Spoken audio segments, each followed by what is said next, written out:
L'Église universelle pour la restauration de la vision divine EURVD a célébré comme à son habitude la véritable fête de la Pentecôte. C'était au 16e jour du mois de Sivan, correspondant au 12 juin 2025 selon le calendrier romain. Une célébration profondément ancrée dans la parole divine et observée à la date exacte prescrite par Dieu.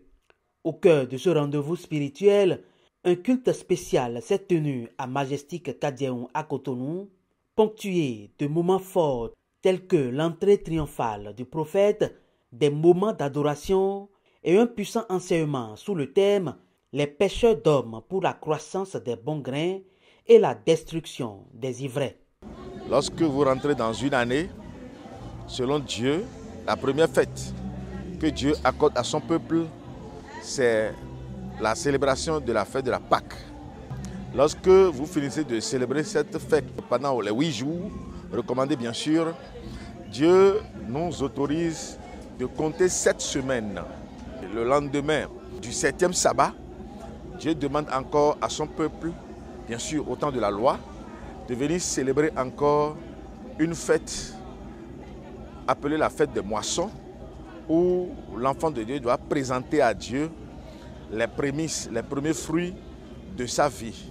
Parce qu'au temps de la loi, cette fête s'appelait la fête des semaines. Et c'est à cette fête que les apôtres étaient venus après Jésus-Christ, célébrer à Jérusalem, quand le Saint-Esprit est descendu sur eux.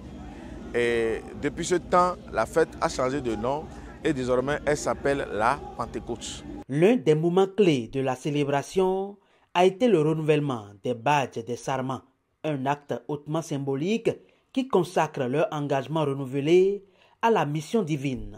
Dieu a établi un corps autour de lui-même. Parce que selon le livre de Jean 15, à partir du verset 1er jusqu'à la fin, la Bible déclare que Jésus est le cep. Et nous qui sommes ses appelés, nous représentons les sarments. Autrement dit, les sarments accrochés au cep, ce sont ces sarments qui donnent des fruits. Donc, ce renouvellement de badge signifie renouvellement de l'engagement à s'accrocher à Dieu pour la mission qu'il nous a assignée. C'est pourquoi cette cérémonie est observée surtout en ce jour de la Pentecôte. En tant que sarment renouvelé, c'est une grâce, c'est un honneur que Dieu nous fait. Dieu me fait, en ma modeste personne, de renouveler mon sacerdoce en tant que sarment. Être sarment, c'est une mission que Dieu nous donne. Et cette mission est de continuer de poursuivre l'évangélisation afin de sauver d'autres âmes. Le renouvellement de cette mission pour moi est le renouvellement de toutes choses pour moi.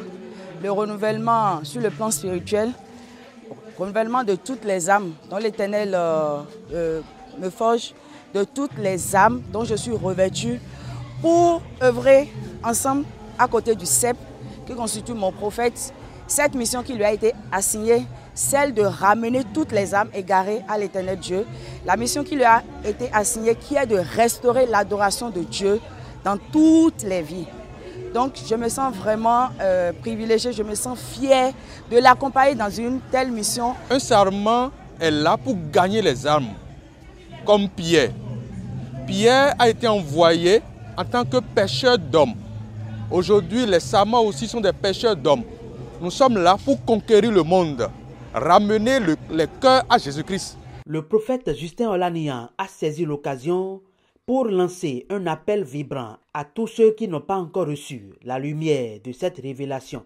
Abandonner les fêtes d'origine humaine pour embrasser les véritables célébrations instituées par Dieu. Je dirais simplement au monde entier de revenir encore à la source. Aussi longtemps que l'homme va vivre en dehors de Dieu, il sera toujours confus. Dieu a ses fêtes. Le monde aussi a ses fêtes. Mais lorsque vous vous dites enfant de Dieu et que vous ne savez pas quand est-ce que Dieu a programmé cette fête ou bien quelles sont les dates sur lesquelles Dieu a programmé ces fêtes, alors là c'est dangereux. Vous n'êtes pas enfant de Dieu. Parce que l'enfant de Dieu ne peut jamais vivre sans connaître le temps de Dieu. Une fête a deux connotations. Il y a la connotation spirituelle et la connotation physique. La connotation spirituelle nous amène à donner gloire et adoration à ce Dieu en qui cette célébration est en l'honneur. Autrement dit, c'est Dieu qui est dans notre Pentecôte. La deuxième connotation, c'est celle qui nous amène à manger et à boire, parce qu'une fête égale aussi de la joie. Donc, souvent, nous constatons que le monde chrétien a les regards fixés seulement sur la connotation physique qui est de manger et de boire. Mais la connotation spirituelle est plus dense que tout ce que nous sommes en train de dire.